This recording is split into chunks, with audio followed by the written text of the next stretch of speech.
12시 많은 참여 바랍니다.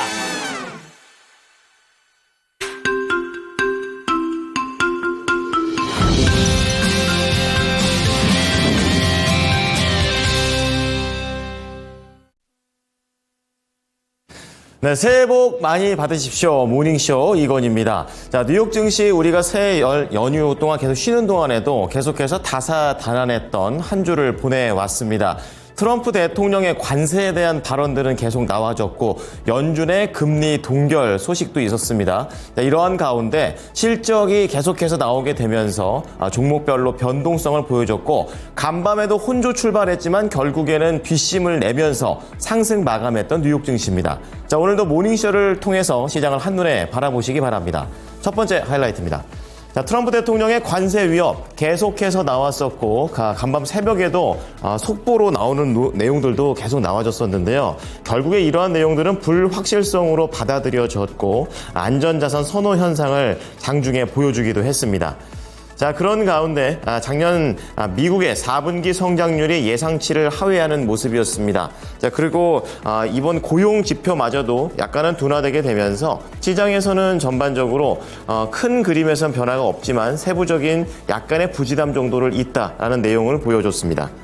자, 그리고 특징주를 좀 체크를 해보게 되면요. 마이크로소프트가 이날 장중에 가장 부진한 모습을 보이면서 6%대 하락을 보여줬습니다. 실적은 괜찮았는데요. 결국에는 이 앞으로에 대한 먹거리가 부진했다라는 점이 악재가 됐고요.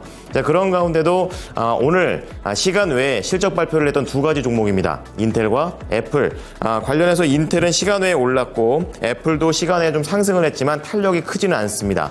마지막으로 택배 회사 UPS가 되겠는데요. 대형 이 아마존과의 거래가 약하게 되면서 이날 하락 마감했습니다. 자, 오른쪽으로 넘어와 보시면 오늘 뉴스 체크를 해볼 텐데요. 반도체 쪽과 관련된 첫 번째 소식입니다. 이 트럼프 대통령의 보조금 내용이 결국에 국내 반도체 업계 쪽에서는 악재가 될 수 있다라는 그런 내용들이 나오게 되면서 앞으로에 대한 반도체 관련주들에 대한 전략이 필요해 보이고요.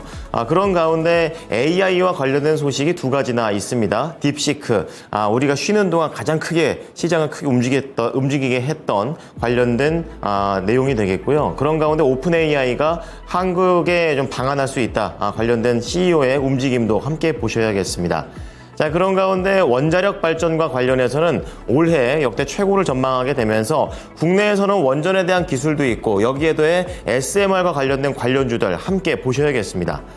자, 밑으로 내려와 보시면 오늘 모닝 리포트 준비되어 있는데요. 완성차 부품주 현대 모비스가 되겠습니다. 목표가 상향 조정이 됐는데요. 근거가 있습니다. 바로 실적이 되겠는데요. 4분기 실적도 괜찮고 앞으로에 대한 실적도 긍정적일 것이다 라는 내용입니다. 자, 그런 가운데 완성차에서는 부품주보다는 약간은 부진한 모습, 목표가가 그냥 동결되는 모습이었었고요. 4분기 실적도 혼조됐었고 앞으로 의미 있는 계획을 발표를 해야만 목표가라든지 투자 의견을 상향 조정할 수 있다라는 논조가 나왔습니다. 자, 그리고 MLCC 쪽에서 삼성전기가 있겠습니다. 삼성전기 역시 4분기 실적과 관련해서는 기아와 마찬가지로 혼조 흐름을 보여줬습니다. 그런 가운데 AI라든지 서버 ADAS와 같은 매출액에 대한 기대치를 보여주게 되면서 업종 내 탑픽으로 선정됐습니다. 자, 오늘도 첫 번째 소식부터 좀 체크를 해보겠습니다. 우선 뉴욕 증시 3대 지수 일제히 상승하면서 장 막판에 살짝 흔들렸지만 그래도 반등에 성공하며 거래를 마쳤습니다. 관세에 대한 우려가 안전자산 선호 현상을 건드렸고요. GDP와 고용지표가 부진했지만 큰 그림에선 문제없다라는 관점입니다. 자, 그런 가운데 종목의 변동성은 실적에 따라 나와줬었는데요. 헤드라인을 통해서 하나씩 체크하겠습니다. 대표적인 안전자산 금값이 되겠습니다. 이날 시장에서는 금값 그리고 은값 모두 다 상승을 하게 되면서 원자재 시장에서 트럼프 대통령의 입김이 얼마나 강한지에 대한 부분들을 시사했습니다. 미국의 관세 위협으로 인해서 안전자산 선호 현상이 높아지게 됐다라는 내용인데요. 블룸버그와 로이터 통신에 따르면 국제 원자재 시장에서 이날 장중한 때 금 현물 가격은 온스당 2,798달러 그리고 은 가격 역시 이에 상응하는 상승세를 보였습니다. 지난해 10월에 세운 최고가를 다시 한번 경신하는 금값이었는데요. 트럼프 대통령이 멕시코와 캐나다 등의 관세를 거듭 공언하게 되면서 무역 갈등과 그에 따른 인플레이션 우려가 커지면서 안전자산 수요를 부추겼습니다. 이것과 관련해서 또 속보가 나온 것을 보면 중국에 대한 관세 조치를 진행 중이다라고 얘기를 하게 되고 중국 역시 관세를 부담하게 될 것이다라는 발언을 간밤에 냈습니다.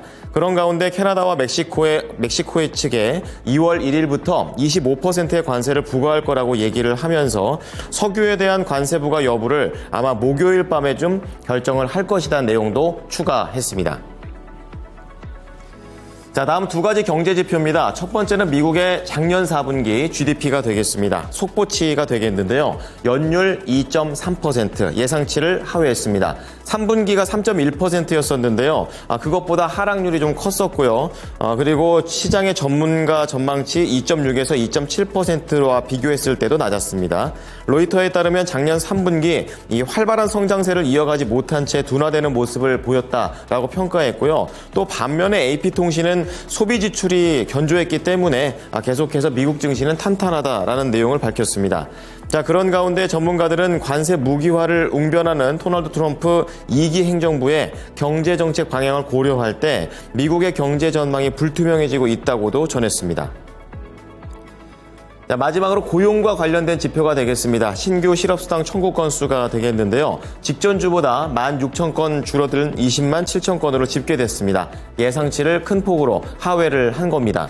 아울러 4주 평균 미국의 주간 실업수당 청구 건수 역시 직전 주보다 1,000건 감소하면서 21만 2,500건으로 집계됐습니다.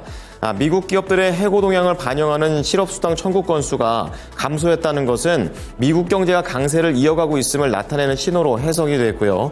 특히 연준이 어제 기준금리를 기준과 동일한 내용으로 동결을 했는데 이번 데이터는 연준의 통화정책 결정 이유인 미국 경제의 강세 상황을 뒷받침하는 것으로 분석됐습니다. 자, 이어서 특징주 보겠습니다. 마이크로소프트 전 거래일 메타와 함께 긍정적인 실적을 냈습니다만 본장에서 결국에 큰 폭의 하락세를 보였습니다. 앞으로에 대한 먹거리, 즉 이 클라우드에 대한 부문이 부진했다라는 내용인데요. 이날 마이크로소프트 6.1%나 하락을 했습니다. 시간 외에서는 추가 하락은 없었지만 이 마이크로소프트가 갖고 있던 애저와 관련된 부분, 앞으로에 대한 실적에 영향을 미칠 것이라는 내용이 컨퍼런스 콜에서 나오게 되면서 이날 본장에서 추가 하락을 했습니다. 자, 그런 가운데 시간 외에 오늘 장 마치고 나온 실적들 좀 볼 텐데요. 인텔 보겠습니다. 호실적 나왔습니다. 매출이 예상치를 상회한 142억 6천만 달러, 주당 순이익 0.13달러, 모두 다 예상치를 상회하게 되면서 1.3% 올랐고 시간 외에서도 2% 이상의 강세를 보입니다. 자, 다음은 애플 보겠습니다. 시간 외에 실적 발표를 했는데요. 매출이 1243억 달러, 예상치를 상회했고 주당 순이익 2.40달러, 예상치를 상회했습니다. 상품 매출과 중국 매출이 약간은 부진한 모습으로 나와줬고 이날 팀 쿡 CEO는 애플이 사상 최대 분기 실적을 기록했다라고 얘기를 하면서 연말 성수기 수요와 그리고 애플 실리콘에 통한 지속적인 혁신이 성장의 원동력이 되었다고 얘기했습니다. 자, 그렇게 실적 발표를 앞둔 애플은 장중에 0.7% 하락을 하면서 거래를 마쳤고 시간 외에 오르기는 했지만 큰 폭의 상승세까지는 안 나왔습니다. 자, 마지막으로 미국의 택배에서 UPS 보겠습니다. 가장 큰 고객이 아마존이 되겠는데요. 이제 아마존 측에서 UPS와의 거래를 크게 줄이겠다라고 얘기를 하게 되면서 올 매출과 관련해서 빨간불이 켜져 버렸습니다. 자, 그러면서 이날 UPS는 14% 급락하면서 $114에 거래를 마쳤습니다.